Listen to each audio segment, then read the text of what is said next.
Coucou, bonjour. Il y a Virginie qui est là, il y a ma fille qui est là. Et je vais essayer. Mm. Bonjour à tous. Et je vais essayer de vous faire la petite séance de tarot que je vous avais promis ce matin. Et je vous fais la petite vidéo ce soir.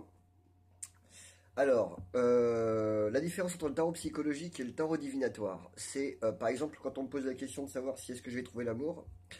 Par exemple, je vais pas pouvoir te dire oui ou non, hein, parce que normalement, de toute façon, tu vas finir par rencontrer quelqu'un, tu vas finir par l'aimer, même si ça dure 5 minutes.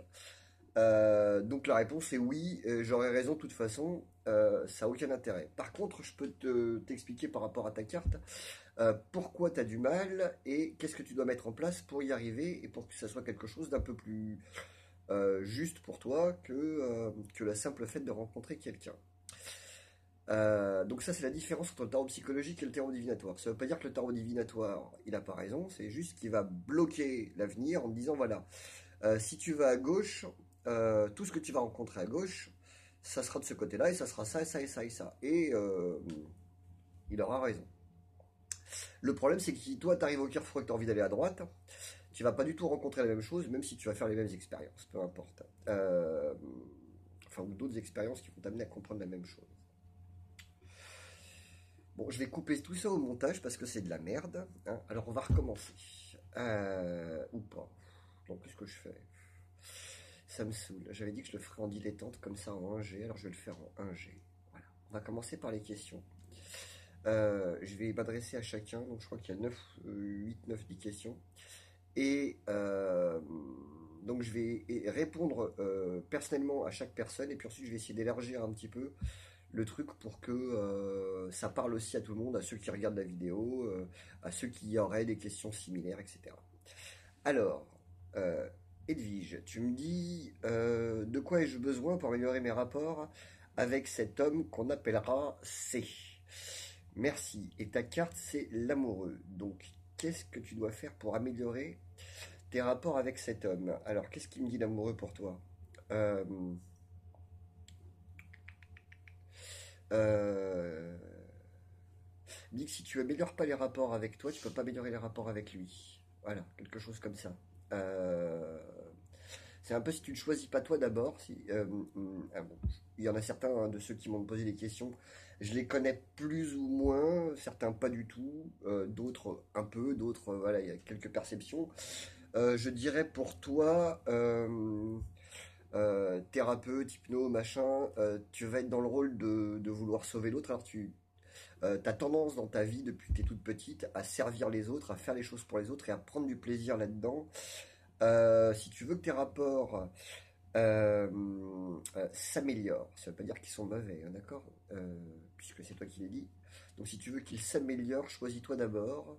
Et ensuite, quand tu t'es choisi, tu peux lui donner le reste. Voilà. L'amoureux, c'est une carte qui demande vraiment à être Cupidon plutôt qu'à être dans le choix de la matière, à être dans le choix de ce que je vais donner. Hein, voilà. Alors l'amoureux, tac, c'est celle-là, pour ceux qui n'ont pas le truc. Voilà. Voilà. Merci pour ta question, Edwige. Alors, Carole, euh, pourquoi je vois dans le fait que l'autre me mette à l'écart une forme d'autorité de sa part qui m'est insupportable? Et bien sûr, Carole, elle parle d'elle-même, hein, la carte que tu as tirée, c'est le jugement. Alors, une forme d'autorité. Alors, et si tu récupérais l'autorité sur toi, ça ferait quoi? Si tu faisais tes choix pour toi-même, sans te soucier de ce que pense l'autre ou de ce que veut l'autre, mais que tu essayes de les imposer en acceptant que tu aies des jugements et que l'autre va avoir un jugement là-dessus et que tu t'en fous, par exemple. Ça pourrait être pas mal. Hein, voilà. Euh, Pourquoi je vois dans le fait que l'autre me mette à l'écart une forme d'autorité de sa part? Parce il a l'autorité sur lui et toi, tu as l'autorité sur toi. Donc, euh, il n'y a pas de. euh, il n'y a pas de violence hein, quand l'autre il dit est-ce que tu vas aller au cinéma, l'autre il répond non, tu vas lui demander pourquoi, alors que si tu avais dit oui, tu n'aurais pas demandé de justification, voilà. Donc ça c'est ce qu'on peut appeler une violence parce qu'on ne sait pas dire non et on ne veut pas qu'on nous dise non. C'est là où on voit de l'autorité. Maintenant, quand l'autre il te met, alors il te met pas à l'écart. Hein. Le fait que l'autre me mette à l'écart, ouais, bon, ok, une forme d'autorité. Pourquoi pas? Enfin, je vois très bien de quoi tu parles. Euh, je peux pas rentrer plus loin parce que c'est euh, trop proche de ce que je connais pour avoir quelque chose de suffisamment subjectif. Annick, tu me demandes alors pourquoi mon activité professionnelle décolle pas et tu as l'ermite. Alors la réponse est dans la question. Pourquoi ton activité ne décolle pas? Parce que tu ne fais rien pour ça peut-être. Je sais pas. Euh, toute seule, tu rencontres des gens, tu fais de la pub, tu écris des textes, euh, euh, enfin, qu'est-ce que tu fais pour ton activité d'école? Tu t'es inscrite à la chambre des commerces ou en entrepreneur, et puis tu as mis une jolie plaque sur ta porte, et tu as attendu que les gens viennent. Et ils ne viennent pas. Alors après, on a créé une page Facebook sur laquelle on poste des petits panneaux sympas avec des phrases guillerettes ou des phrases profondes. Et puis bien sûr, ça vient pas parce que ça peut pas venir comme ça. Non, ça vient que quand tu donnes. Voilà. J'ai trois questions, je crois, hein, sur pourquoi mon activité ne décolle pas. Alors attends que je dise pas de bêtises. Ma question est la suivante. Je besoin toujours. Ok. Émilie, pareil, hein, c'est la même question, mais avec la force. Alors, on y reviendra après quand ça sera ton tour. Catherine qui me dit trouver ma voie. Donc, bon, là, à peu près, c'est à peu près la même chose. Et pourquoi ma situation stagne avec l'argent? Alors, c'est des choses qui sont à peu près pareilles. Voilà. Alors, il faut savoir que tout ce que je peux voir de vous, c'est ce que je vois de moi, c'est ce que je connais de moi. Et c'est aussi toutes vos questions, c'est aussi ce que je travaille sur un autre plan, hein. À un autre niveau, chacune de vos questions, elle vient travailler, elle vient me parler de ma propre problématique. Donc, à la réponse, l'ermite, clairement, sort de ta tanière. Euh, Arrête de regarder le passé, arrête de croire que parce que ça a marché à un moment donné, ça doit marcher tout le temps. Et si ça marche pas, c'est parce que c'est les autres, c'est les cons. C'est que toi, à un moment donné, il y a un truc qui a marché, donc c'est ce que tu avais besoin d'expérimenter pour aller plus loin. Et puis maintenant, bah, tu dois expérimenter autre chose, et encore autre chose, et encore autre chose. Si tu continues à vouloir expérimenter le même truc en disant c'est les autres qui n'ont pas compris que je suis une belle personne, ça risque de...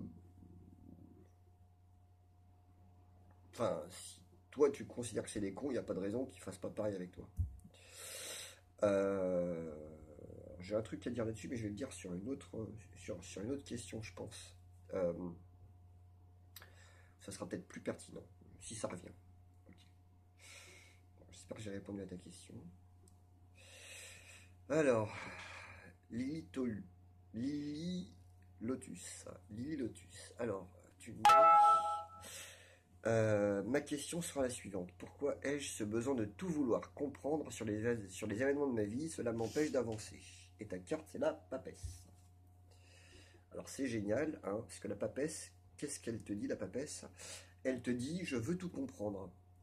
C'est la numéro 2, la papesse. Donc la papesse, elle te dit, étudie tout, et quand tu auras tout compris, tu pourras faire des trucs. Et comme ça, tu seras sûr de ne pas te tromper.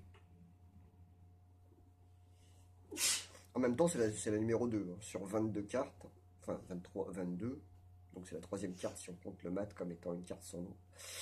Donc on a une papesse qui est là, elle attend, elle étudie quoi. Elle, euh, Elle veut tout savoir hein, pour pouvoir ensuite faire l'expérience. Alors pourquoi est-ce que j'ai ce besoin de vouloir tout comprendre sur les événements de ma vie? Parce que tu as besoin de comprendre. Alors maintenant, c'est pas parce que tu as besoin de comprendre que si tu t'empêches de faire l'expérience, tu comprendras. Enfin, c'est-à-dire tu peux lire autant de bouquins que tu as envie, si tu n'expérimentes rien, tu pourras toujours continuer à vouloir comprendre sans rien apprendre. Parce que ce que tu as besoin, toi, c'est pas de comprendre, c'est d'apprendre. Hein. Je reprends la papesse, voilà. Son visage est blanc, et par contre son livre est couleur chair. D'accord? Donc elle est morte à l'intérieur, et elle a mis sa vie dans ce qu'elle lit. Dans les cartes d'après, on voit que elle se réveille, c'est plus la papesse, hein, c'est toujours le chercheur, c'est le mat qui fait son chemin. Elle fait l'expérience d'elle-même sous plein d'autres formes.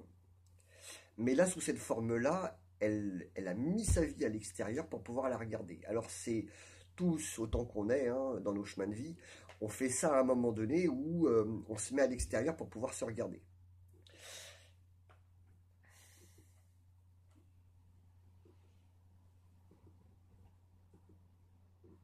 Mais si on n'en sort pas, si on continue à réfléchir pour se dire quand je vais agir, je vais avoir la bonne dynamique, je vais faire euh, la bonne chose, je vais dire le bon mot, je vais avoir le bon comportement, je vais faire la bonne vidéo qui va marcher, je vais, etc., etc. Bah, tant qu'on s'expérimente pas, c'est-à-dire que tant qu'on dit j'ai envie d'eux, hein, j'ai envie de comprendre pour pouvoir faire, j'ai envie de savoir, j'ai envie de... euh, bah derrière, tant que tu veux être une bonne personne, ça marche pas, quoi. Faut que tu sois toi. Et ça peut pas marcher si tu veux être une bonne personne. Voilà. Il va falloir sortir de la bonne personne, quoi. Il va falloir sortir des papesses. Ouais, c'est peut-être un peu compliqué. Parce que dans ton histoire, c'est très judéo-chrétien. C'est très profondément ancré d'être la bonne fille à papa, d'être la personne serviable, la personne qui prend tout sur ses épaules, etc. Donc la papesse, elle te demande de te mettre à vivre. C'est-à-dire de lire un bouquin, puis ensuite après de sortir, de l'expérimenter à chaque fois que tu croises quelqu'un, de lui dire ok, attends, je sais pas, je te prends un exemple avec les 4 accords Toltec par exemple, t'expérimentes et puis à chaque fois que tu ouvres la bouche, tu regardes si ta parole est impeccable.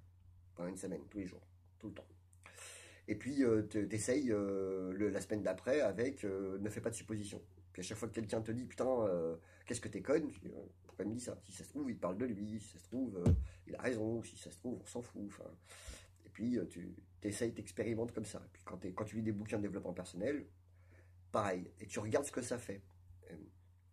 Et au lieu de vouloir sortir du jugement et dire j'en ai pas, regarde les jugements que tu as, tu vas voir, hein, c'est beaucoup plus simple, hein, c'est beaucoup plus facile pour tous autant qu'on est.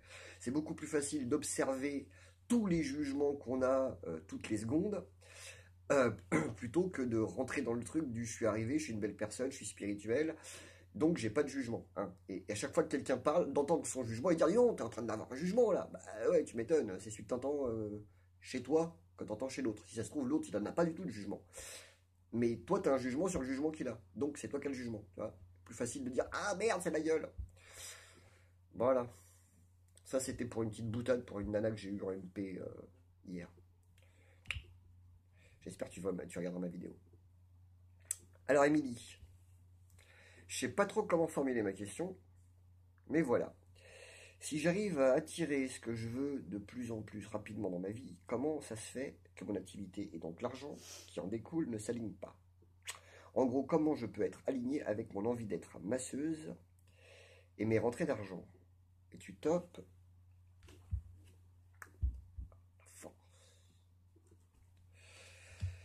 Je sais pas trop comment me formuler ma question, mais voilà. Si j'arrive à attirer ce que je veux de plus en plus rapidement dans ma vie, alors si j'arrive, donc c'est que tu n'y arrives pas.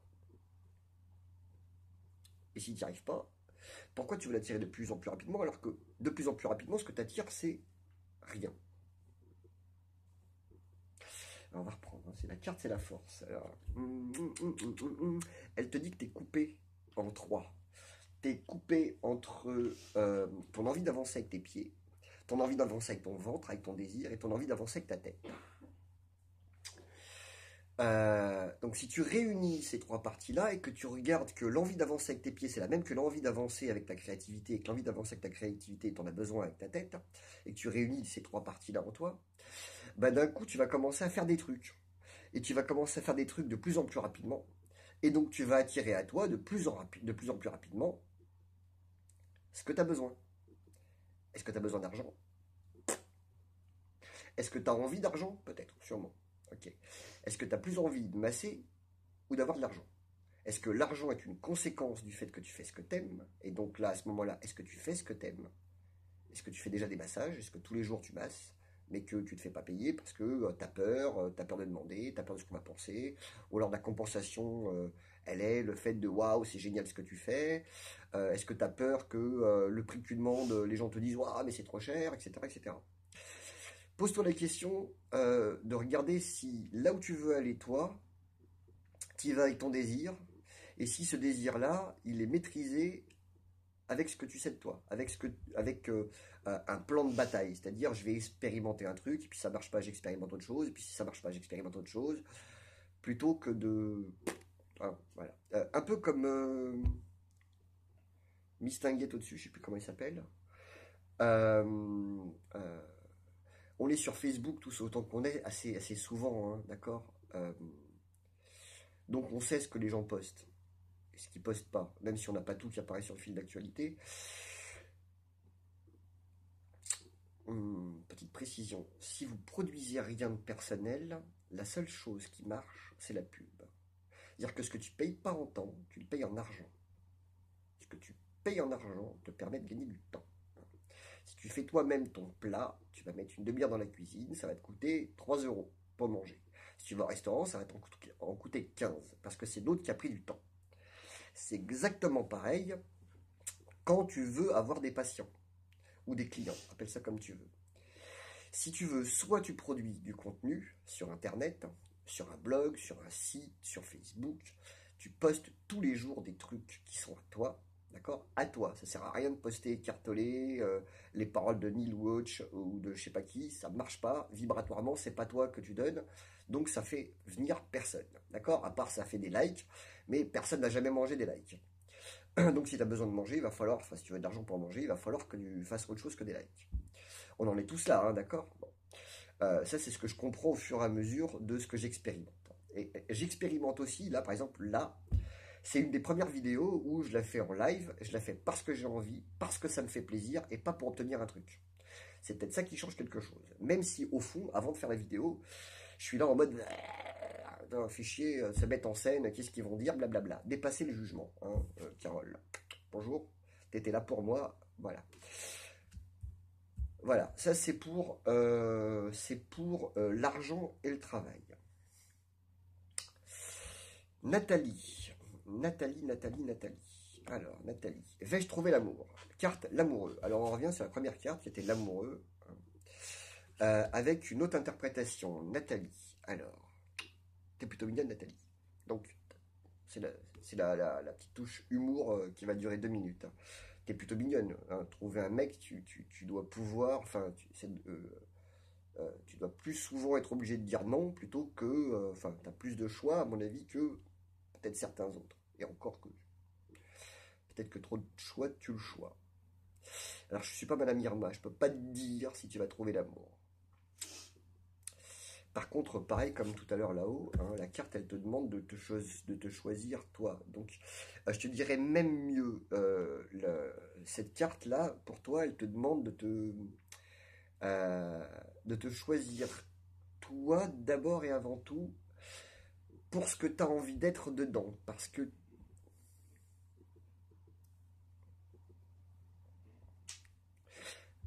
qu'est-ce que tu appelles l'amour, quoi? C'est la dépendance à quelqu'un d'autre, c'est le fait que quelqu'un d'autre te dise que t'es belle parce que tu supportes pas de sortir si t'as un bouton là sur la joue. C'est quoi l'amour? Voilà. C'est quelqu'un qui te permet de te sentir bien, euh, quel que soit ton état d'humeur, quelle que soit la gueule que tu tires le matin au réveil. C'est quoi?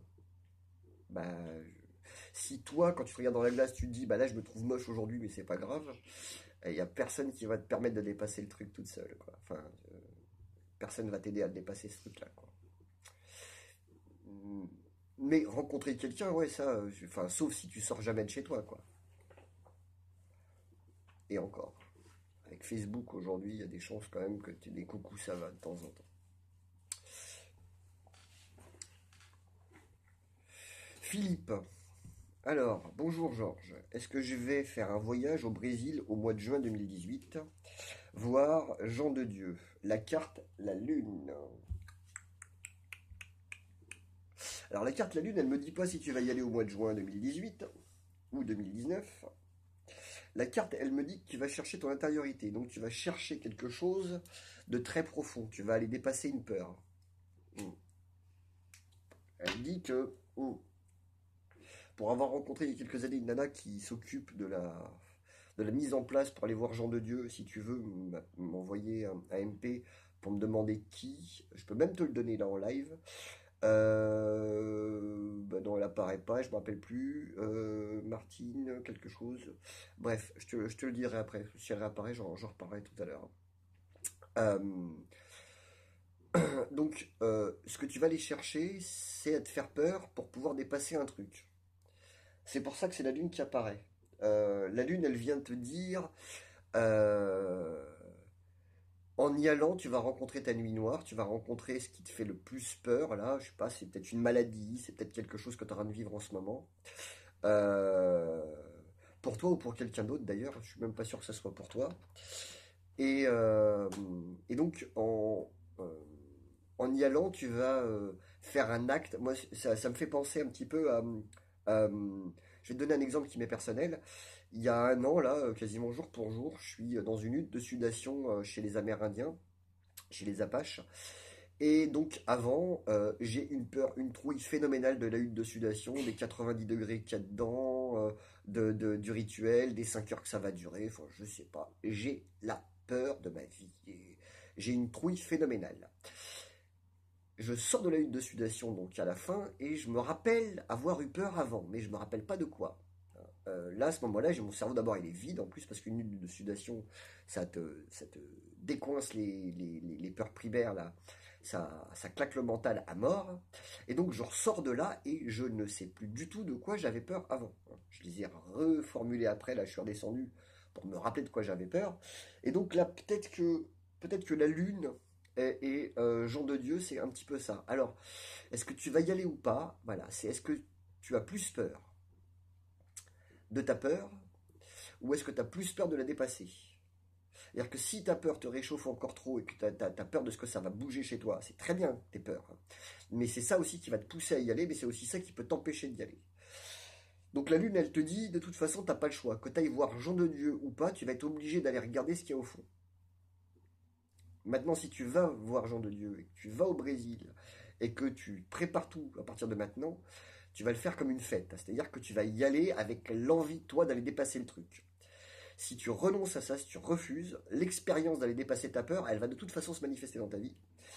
Mais ça sera dans des événements que tu n'auras pas choisis. D'accord? Donc tu vas prendre le truc, tu vas dire aïe merde, ça fait chier, ça me fait mal, c'est pas juste. Mais tu vas avoir la même émotion que tu as besoin d'exprimer, là qui a besoin de sortir, elle va s'exprimer de la même façon. Voilà. Catherine, comment trouver enfin ma voix et attirer l'étoile? Comment trouver ma voix? Alors, Catherine, j'ai l'impression que tu as déjà trouvé ta voix. Hmm. Ce que tu sais pas, c'est peut-être comment en vivre. Ça reviendrait sur les réponses et les questions, plutôt les questions de tout à l'heure, avec la réponse. Qu'est-ce que tu attends quand tu fais un apron, un truc enfin, je sais que tu es très manuel en plus et tu fais des très très jolies choses. Qu'est-ce qui t'empêche de les mettre en vente? Euh, Qu'est-ce qui t'empêche de faire vraiment ce que t'aimes? euh, Quand tu dis trouver enfin, entre guillemets, enfin, parce que tout ce que tu as fait avant, c'était pas ta voix. Bah si. Enfin, moi j'étais patron d'entreprise, j'ai été simple salarié, j'ai commencé en tant que psychothérapeute, euh, et puis thérapeute, et puis aujourd'hui saltimbanque, euh, ou tarologue, ou j'en sais rien. Est-ce que c'est enfin ma voix? Est-ce que utiliser le tarot, ça va être ça jusqu'à la fin de ma vie? Non. Et en plus, j'ai pas forcément envie. J'ai envie que ce soit un outil parmi tant d'autres, mais si un jour j'en ai plus besoin ou j'ai plus envie d'utiliser, tant mieux pour les cartes, et puis tant mieux pour moi. Enfin, je veux dire, j'aurais fait autre chose, quoi. Maintenant, si tu veux trouver un truc et te dire, ok, c'est un peu comme, est-ce que je vais trouver l'amour, hein? C'est la même question, c'est est-ce que je vais trouver un mec qui va rester toute ma vie, hein? Pas toute la sienne, hein, toute la mienne. Il n'a pas le droit de mourir avant moi en plus. Hein. Donc c'est, est-ce que je vais rencontrer le truc qui va me passionner au point de ne plus être passionné par rien d'autre? Alors que, et c'est ça qui est extraordinaire pour les gens qui sont passionnés, ils vont très bien comprendre de quoi je parle. Pour les autres, tendez l'oreille. J'aime beaucoup donner cet exemple-là. Je rencontre un jour un mec qui est philatéliste. Alors un mec qui est philatéliste, c'est un mec qui au départ, quand on est con, d'accord, on va le voir, on va dire c'est un con le mec, parce qu'il collectionne des bouts de timbre, des bouts de papier grands comme ça, d'accord.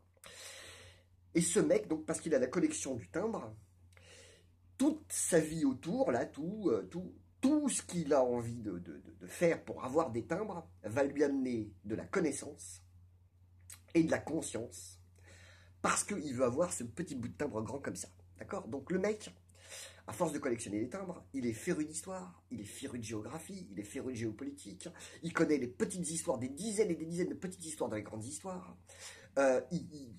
Bref, il met un puits de science et de connaissances. Pourquoi? Parce qu'il collectionnait des bouts de timbre, des bouts de papier, comme ça. Voilà. C'est ça la passion.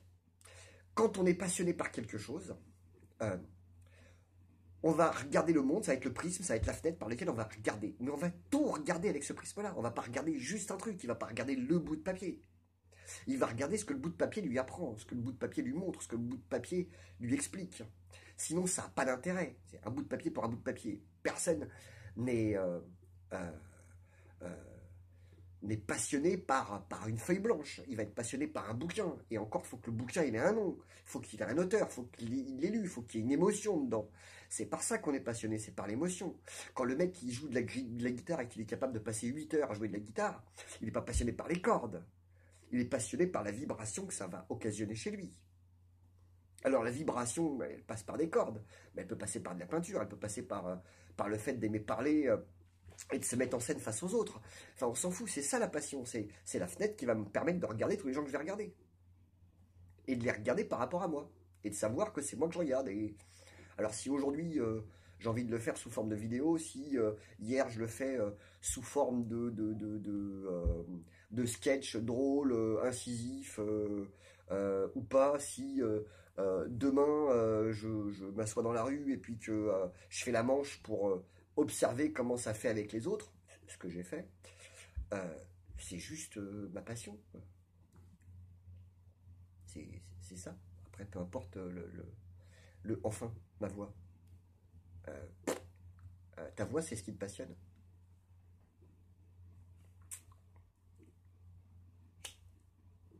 Et si tu changes de passion, c'est cool. T'es pas obligé d'aimer tout le temps la même chose, quoi. Isabelle, bonjour, Georges. Alors, pourquoi ma situation stagne? L'argent manque, mon envie de faire mes soins est toujours là, mais la carte, c'est le pendu.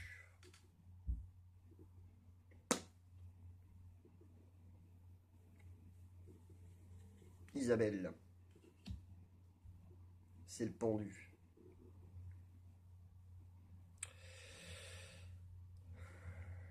L'argent manque.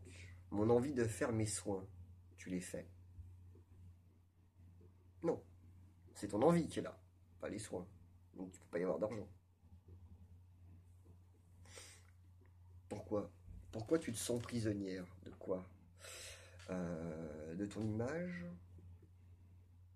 Hum, de ce que les autres vont penser?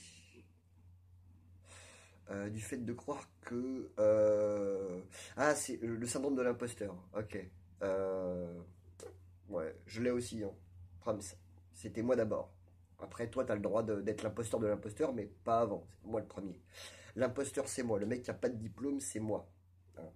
Euh, euh, le mec qui... le mec qui a envie que l'autre en face lui dise c'est de la merde ce que tu racontes, c'est moi le premier, c'est pas toi. Donc t'as pas le droit. Je comprends, t'es l'imposteur de l'imposteur. C'est moi le premier. Donc moi je me bats déjà contre ça. Donc tu t'attends ton tour. Hein, voilà. Non, tu comprends ce que je vais te dire ou pas? Non? Si. Ouais. Ok. Je vais la refaire différemment.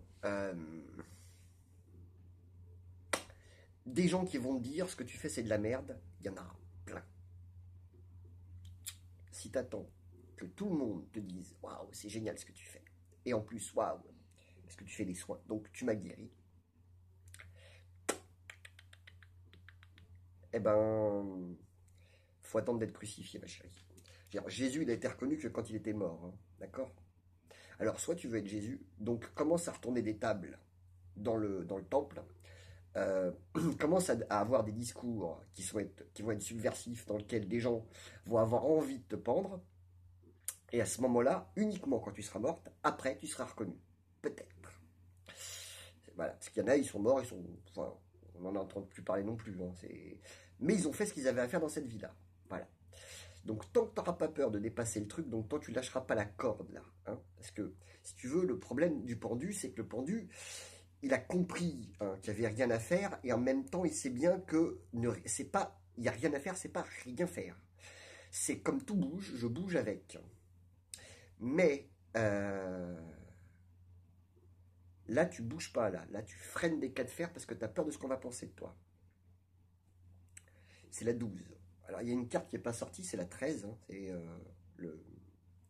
l'arcane 13, l'arcane sans nom, que certains appellent la mort. Hein, voilà, je vous la donne. Voilà. Tadam, tadam. Voilà, la 13. Et il n'y a pas de nom. Ok. Alors, pourquoi je parle de la 13? Parce que le pendu, c'est la 12. D'accord. Le pendu, là, quand on a cette énergie du pendu, donc l'énergie, il est pendu par les pieds. Hein, donc bon an, mal an, il va avoir envie que ça s'arrête à un moment ou à un autre. Donc il va falloir qu'il décroche sa corde. Au moment où il décroche sa corde, il va passer sur le volet d'à côté, donc et il va passer dans le 13. Au moment où il va se mettre à bouger, il va falloir qu'il aille travailler sur ses ancêtres, il va falloir qu'il aille travailler sur ses blocages énergétiques, il va falloir qu'il aille travailler sur qu'est-ce qui l'emmerde vraiment. C'est-à-dire que si tu es devenu, si tu fais des soins, hein, je pense que tu dois faire de l'énergétique, je ne sais pas exactement, c'est que tu es en train de travailler ton propre problème. Hein. Il n'y a pas une seule question là depuis tout à l'heure qui ne me concerne pas, d'accord? Et si je fais de la thérapie, si je fais de l'hypnose, si je fais du tarot de Marseille, c'est parce que ce sont des outils qui m'aident moi et les autres. Ceux que je reçois sont des prétextes à venir travailler sur mon propre problème. Et plus je le travaille, plus je suis pertinent dans ce que je leur donne. Mais après, ils en font ce qu'ils veulent, d'accord? Donc là, quand tu fais des soins énergétiques, toi-même, tu te mets en scène dans cette énergie-là pour aller soigner quelque chose de ton histoire. Et peut-être que si tu n'as pas conscience que c'est sur toi que tu bosses et pas sur eux, donc c'est normal que l'argent ne rentre pas.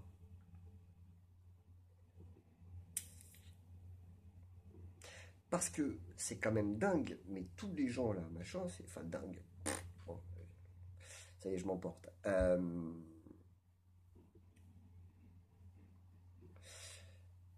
Évidemment, c'est difficile de gagner de l'argent avec ce qu'on aime. Parce que la plupart du temps, la plupart des gens d'ailleurs, la plupart du monde, là, on voit, et puis nous-mêmes, on a été conditionnés, surtout parce que quand on dit les gens, c'est nous, on est conditionné à n'avoir le droit à d'avoir de l'argent que si on a souffert pour le gagner.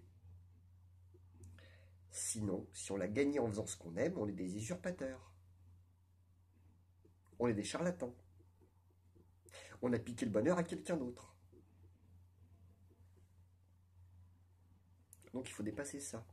Ça, c'est encore l'étape d'après, c'est le 15, hein. Ça c'est le diable. Alors personne ne l'a tiré aujourd'hui, mais euh, dépasser sa peur du jugement et aller faire ce qu'on aime. Hein. J'ai une phrase là-dessus, moi, où je fais la différence entre la prostituée et la pute. Hein. C'est qu'on est tous des prostituées quand on le fait pour l'argent. Hein. J'aime pas ce que je fais, mais ça me permet de gagner de l'argent assez facilement. Et encore que facilement. Mais en tout cas, bon, voilà, la compensation, c'est l'argent. Quand je suis une pute, je fais ce que j'aime. Et l'argent est la conséquence du fait de faire ce que j'aime. Je me lève pas le matin pour gagner de l'argent. Je me lève le matin pour faire ce que j'aime. Et à un moment donné, je deviens tellement pertinent dans ce que je fais que les gens me disent « Bonjour, je voudrais avoir un rendez-vous avec toi. C'est combien ?» Parce que je donne de moi. Parce que je fais ce qu'il faut. Parce que je fais ce que j'ai envie. Pas pour avoir de l'argent. Alors tu vas me dire « Oui, mais comment on fait si on en a besoin ?» C'est ça. Eh ben, soit on réduit la voile, on réduit ses besoins, enfin on prend conscience de ce que c'est qu'un réel besoin et pas une envie. Une fois qu'on a trouvé la différence entre le besoin et l'envie, on réduit au strict minimum. On se fait un plafond où si je fais rien de ma journée, j'ai pas besoin de me lever. Et ensuite, on attend 2 semaines, 2 mois, 2 ans. Et on essaye de faire des trucs. Et on regarde pour voir quand est-ce qu'on trouve ce qu'on aime faire. Comment on aime, on change à chaque fois. Et au fur et à mesure qu'on y arrive, à un moment donné, ça va finir par faire... Parce qu'il y a plein d'événements dans ta vie, de toute façon, qui vont arriver, qui vont faire que de toute façon, tu vas être obligé de te détacher. On me fait penser, hein, c'est en lien avec Émilie. Hein, voilà. C'est en lien avec Émilie. Bon. Je vais poster cette vidéo donc en lieu et place de l'article que j'ai mis.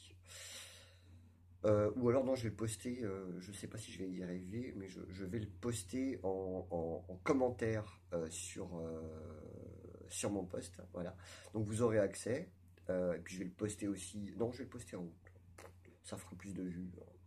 Le but de le faire, c'est d'être regardé. Donc, tant qu'à faire, on va essayer de faire les choses bien. Hein. Je me parle à moi parce que c'est la même problématique qu'avec vous. C'est-à-dire que si on ne se met pas en avant, il n'y a pas de raison. Je veux dire, personne ne sait qui est Émilie ou Isabelle ou plus haut. Je ne sais plus qui m'avait posé la même question.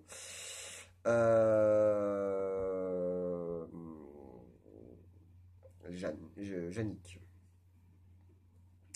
Donc, effectivement, si on se met pas en scène et si on se met pas en avant, si on prend pas le risque de la critique, ben on peut pas. Voilà. Donc, suivez ma voie sans faire comme moi. Hein. Faites ce que vous aimez, faites-le comme vous aimez, mais faites-le. Voilà. Sur ce, j'espère que cette vidéo vous a plu. J'ai l'intention d'en refaire d'autres. Alors, je sais pas à quelle distance, parce que voilà, hein. Quand ça me chante, je pense, quand je vais en avoir envie. Pour l'instant, j'aime bien me laisser vivre un petit peu en mode, il y a plein d'idées qui montent, et puis quand il y en a une qui monte, paf, je le fais. Voilà. Sur ce, merci beaucoup. Ciao, ciao. J'espère que ça sera pas trop long à écouter, pas trop blabla, blabla, blabla. Enfin bref, hein. Non, faites comme vous voulez. Trouvez-moi comme vous avez envie. Là où vous me trouverez, je suis. Ciao, bisous.